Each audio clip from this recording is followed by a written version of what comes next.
Seminggu kemudian Aluna mimpi yang hampir sama lagi. Tapi kali ini mimpinya berubah menjadi sebuah pernikahan. Aluna berdiri di hadapan Andi. Kali ini di sana terdapat semacam penghulu. Sosok itu tinggi, memakai jubah hitam dan wajahnya tertutup bayangan dan suaranya menggema seperti datang dari dalam tanah. Ijab kabul diucapkan dalam bahasa yang tidak sepenuhnya dimengerti oleh Aluna. Namun, anehnya, ia tahu persis apa arti dari setiap kata itu. Janji, ikatan, dan penyerahan. Kembali lagi bersama Lesku Story. Ini hari Jumat dan sudah waktunya aku kembali membacakan cerita malam horor yang kali ini berjudul Pernikahan dengan Jin. Cerita ini bermula dari sebuah mimpi di setiap malam yang terasa hampir nyata. Mimpi menikah dengan seseorang lelaki yang tampan dan ternyata itu bukan lelaki tampan yang biasa. Tonton terus videonya sampai habis biar nggak penasaran. Mimpi itu berawal datang pertama kali pada malam Selasa. Malam itu hujan turun yang disertai angin kencang seolah membawa bisikan yang tak bisa dipahami. Di dalam mimpinya, Aluna berdiri di sebuah ruangan yang cukup luas tanpa dinding. Lantai marmer putih terbentang sejauh mata memandang. Sementara langit di atasnya berwarna kelabu pucat. Seperti fajar yang tak pernah sempurna untuk terbit. Tidak ada kursi, tidak ada tamu, namun suasana terasa sakral dan sunyi. Juga terasa hikmat seakan ribuan mata yang terlihat sedang mengamati. Masih di dalam mimpinya, Aluna melihat dirinya sendiri sedang menggunakan gaun pengantin. Ia terus meyakini dirinya sendiri kalau ini cuma mimpi. Tidak sepenuhnya sadar, tapi semua yang ada di sekitarnya terlalu detail untuk diabaikan. Kain gaunnya terasa dingin di kulit. Semilir angin menyentuh leher dan harum bunga melati bercampur dengan aroma tanah basah yang memenuhi udara. Di hadapan Aluna berdiri seorang lelaki tampan. Itu adalah kata pertama yang terlintas di benak Aluna. Wajahnya terlihat simetris, hidungnya tampak tegas, rahangnya terbentuk sangat bagus, dan matanya hitam pekat seperti malam tanpa bintang. Namun yang membuat Aluna sulit berpaling adalah tatapannya. Tatapan yang tenang, dalam, dan penuh keyakinan seolah ia telah mengenal Aluna jauh sebelum mimpi itu tercipta. "Akhirnya kau datang juga," ucap lelaki itu dengan suara rendah dan lembut. Aluna ingin bertanya siapa dia, ingin bertanya kenapa ia ada di sana. Namun suaranya tak bisa keluar. Kakinya mendadak bergerak sendiri mendekati pria itu, dan dari jarak yang tak jauh ada tangan yang mengulur seolah siap menerima kedatangan Aluna. Ketika jemari mereka saling bersentuhan, Aluna tersentak. Tangannya terasa hangat dan terasa seperti nyata. Detak jantung lelaki itu terasa melalui telapak tangannya.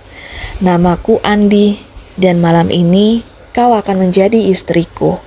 Aluna terbangun meninggalkan mimpi itu dengan nafas yang memburu. Jantungnya berdegup kencang. Tubuhnya berkeringat dingin. Ia terduduk di atas ranjang, menatap sekeliling kamar kos yang sempit dan sunyi. Jam dinding menunjukkan pukul 3 pagi. "Mimpi apa sih? Aneh banget," gumamnya. Namun setelah itu ada sesuatu yang mengganggunya. Tercium aroma bunga melati di sekitarnya. Baunya samar, tapi itu beneran bau bunga melati. Aluna mencari sumber aroma itu dengan mengendus bantal dan selimutnya. Aluna tidak punya bunga melati di kamarnya. Bahkan ia alergi terhadap wewangian bunga. Ia mengabaikan sesuatu yang mengganggunya itu, menepis semua pikiran buruk dan kembali tidur. Ia tidak tahu kalau malam itu adalah permulaan. Mimpi itu kembali datang keesokan malamnya. Kali ini, mimpi itu terasa lebih panjang dan jelas. Aluna dan Andi duduk berdampingan di sebuah rumah yang bergaya lama. Dindingnya terbuat dari kayu, jendelanya besar tanpa kaca. Hanya tirai tipis yang bergerak pelan karena tertiup angin. Di luar, terdengar suara serangga malam yang asing, bukan berasal dari jangkrik atau tongkret. Setelah itu, Andi menuangkan teh ke dalam cangkir yang terbuat dari tanah liat. Dia menyerahkan kepada Aluna. "Minumlah ini, nanti kau akan terbiasa," katanya dengan pelan. Awalnya Aluna merasa ragu, tapi entah kenapa tangannya seakan bergerak sendiri untuk menerima cangkir itu. Perlahan, Aluna mulai meneguk teh itu dan saat cairan hangat itu menyentuh lidahnya, ia merasakan sebuah ketenangan yang aneh, seperti seluruh kecemasan di dalam hidupnya disedot habis. Andi mengatakan jika Aluna terlihat begitu bahagia. Tentunya Aluna tidak paham apa maksudnya, dan Aluna mengatakan juga jika ia merasa seperti mengenalnya. Andi tidak langsung menjawab. Ia menatap Aluna cukup lama. Senyum yang ia kembangkan tidak pudar sedikit pun. Namun, ada kilatan gelap di balik matanya. "Kita memang sudah lama terikat, hanya kau saja yang baru mengingatnya sekarang," jawabnya pelan. Malam itu Aluna terbangun dari mimpinya dengan perasaan yang ganjil. Dadanya terasa hangat, pikirannya lebih tenang, seolah ia benar-benar menghabiskan malam bersama seseorang. Bahkan pada saat itu ia mulai merasa sedikit rindu. Hari-hari berikutnya kehidupan Aluna di dunia nyata mulai berubah. Ia terlihat sering melamun, tapi tidurnya selalu terasa nyenyak. Setiap bangun pagi, tubuhnya terasa ringan, namun pikirannya terasa kosong. Seperti ada bagian dari dirinya yang tertinggal di tempat lain. Dan yang paling mengganggu adalah aroma melati itu yang kini sering muncul bahkan saat ia sedang terjaga. Seminggu kemudian, Aluna mimpi yang hampir sama lagi. Tapi kali ini mimpinya berubah menjadi sebuah pernikahan. Aluna berdiri di hadapan Andi. Kali ini di sana terdapat semacam penghulu. Sosok itu tinggi, memakai jubah hitam, wajahnya tertutup bayangan dan suaranya menggema seperti datang dari dalam tanah. Ijab kabul diucapkan dalam bahasa yang tidak sepenuhnya dimengerti oleh Aluna. Namun anehnya ia tahu persis apa arti dari setiap kata itu. Janji, ikatan, dan penyerahan. Saat Andi mengucapkan kabulnya, udara di sekitar terasa bergetar. Langit berubah menjadi kelabu dan terasa berdenyut, seolah semua itu terasa hidup. Selayaknya sebuah pernikahan, Andi mengatakan kepada Aluna jika ia adalah miliknya, dan Andi menyematkan cincin hitam di jari manis Aluna. Di saat yang bersamaan, Aluna berteriak lalu terbangun. Tangannya refleks menutup jari manis kiri disertai dengan nafasnya yang tersendat. Betapa terkejutnya Aluna kalau cincin itu ada di sana. Cincin itu terasa dingin, keras, dan tidak bisa dilepas. Sejak saat itu, batas antara mimpi dan kenyataan mulai kabur. Aluna mulai sering mendengar suara langkah di kamarnya pada saat malam hari. Kadang ia juga melihat ada bayangan berdiri di sudut ruangan. Bayangannya itu tinggi dan hanya diam di tempat. Saat Aluna menoleh dengan tujuan ingin melihat bayangan itu, seketika hilang dan lenyap. Merasa ada yang gak beres, Aluna mencoba sering berdoa untuk meminta perlindungan. Namun setiap kali ia melafalkan doa, kepalanya selalu terasa berat. Tidak cuma itu, lidahnya keluh seolah ada sesuatu yang menekan dadanya dan melarangnya untuk menyebut nama Tuhan. Di suatu hari, Aluna kembali kepada mimpi itu. Di sana, ia melihat jika Andi mulai berubah. Ia masih terlihat tampan, masih lembut, tapi ada sisi lain dari Andi yang perlahan muncul. Aluna merasa jika tatapan Andi lebih posesif kepadanya dan mulai mempengaruhi Aluna. "Dunia itu bukan tempatmu. Kau tak boleh terlalu lama ada di sana," ucap Andi di sela tatapan tajamnya dan suaranya sudah tak sehangat dulu. Aluna merasa ada yang aneh dari ucapan Andi. Ia menjawab jika itu adalah dunianya Aluna. Ia adalah manusia. Namun, Andi tidak terima dengan ucapan itu dan dia mengatakan, "Kau tak akan lagi menjadi manusia." Semakin hari Aluna semakin tidak bisa mencerna apa yang sedang terjadi pada dirinya, dan ia mencoba pulang kampung untuk bertanya kepada neneknya. Aluna adalah anak yatim piatu. Ia merantau di ibu kota, sedangkan di desa ia masih mempunyai nenek. Sepulangnya ia di desa, Aluna masih bingung bagaimana harus menceritakannya. Namun, karena nenek yang punya kelebihan, beliau langsung bertanya ada apa dengan Aluna. Akhirnya, Aluna memberanikan diri untuk bercerita kepada neneknya. Aluna menceritakan semuanya, tidak ada yang dilebihkan, tidak ada yang ditutupi.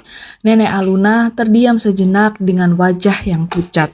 "Nak, kamu sudah menikah dengan jin, dan itu bukan sembarang jin," ucapnya dengan lirih. Mendengar jawaban itu, Aluna tertawa gugup dengan tubuh yang gemetar. "Jin itu sudah suka sama kamu pada saat pertama kali kamu ngekos di sana. Entah dari mana asalnya, jin itu selalu menginginkan kamu dan makhluk itu bisa hidup di antara dua alam. Jika ia sudah mengikatmu, maka ikatan itu menjadi sempurna dan jiwamu akan terbelah. Setengah di duniamu, setengah di dunianya." Begitu penjelasan dari nenek. Beliau juga menambahkan jika sudah terikat akan sulit untuk dilepaskan karena Aluna sendiri yang menerimanya. Semua penjelasan dari nenek membuat Aluna ketakutan dan bingung harus bagaimana. Malamnya, walaupun diselimuti rasa takut, Aluna merasakan ada yang aneh. Untuk pertama kalinya, ia tidak memimpikan Andi dan segala hal tentang Andi. Tapi, saat ia terbangun di tengah malam, Aluna cukup terkejut karena ia melihat Andi ada di hadapannya. Bukan dalam mimpinya, itu di kehidupan nyata Andi dan ada di dalam kamarnya. Wujud yang Aluna lihat begitu jauh berbeda. Kulitnya pucat keabu-abuan, matanya hitam legam, dan bayangannya tidak menyentuh lantai. Dengan wujud yang seperti itu, Andi mengatakan jika Aluna tidak perlu tidur lagi untuk bertemu dengannya. Ikatan mereka sudah cukup kuat. Aluna hanya menangis dan ingin berteriak dan membatalkan semuanya. Namun suaranya seolah ditelan oleh keheningan malam. Andi yang merasa punya kuasa penuh, ia perlahan mendekati Aluna lalu mencium kening Aluna. Andi benar-benar begitu mencintai Aluna karena ia melihat Aluna adalah perempuan yang selalu ia inginkan. Aluna selalu merasa sendiri dan maka dari itu Andi ingin memilikinya. Senyumannya perlahan merekah. Ia akan membawa Aluna ke alamnya. Tubuh Aluna seketika terasa ringan dan pandangannya mendadak kabur. Hal terakhir yang ia lihat adalah cincin hitam yang bersinar namun meredup.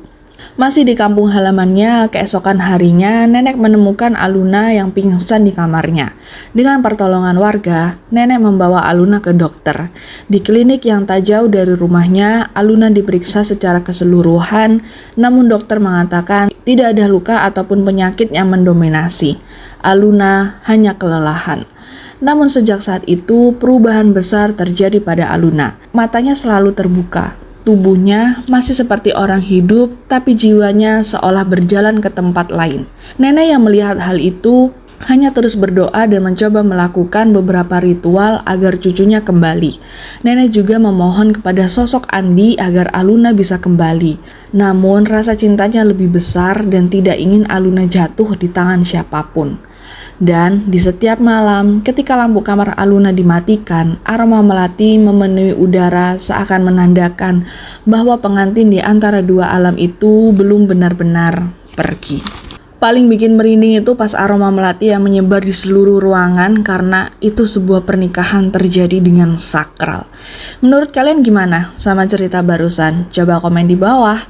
Oke, sekian dulu cerita malam horor di Jumat malam ini. Bantu buat like, komen, dan subscribe. Juga jangan lupa buat nyalakan notifikasi lonceng biar kalian tahu kalau aku punya cerita dan kisah baru. Sampai ketemu di cerita dan kisah berikutnya. Bye-bye.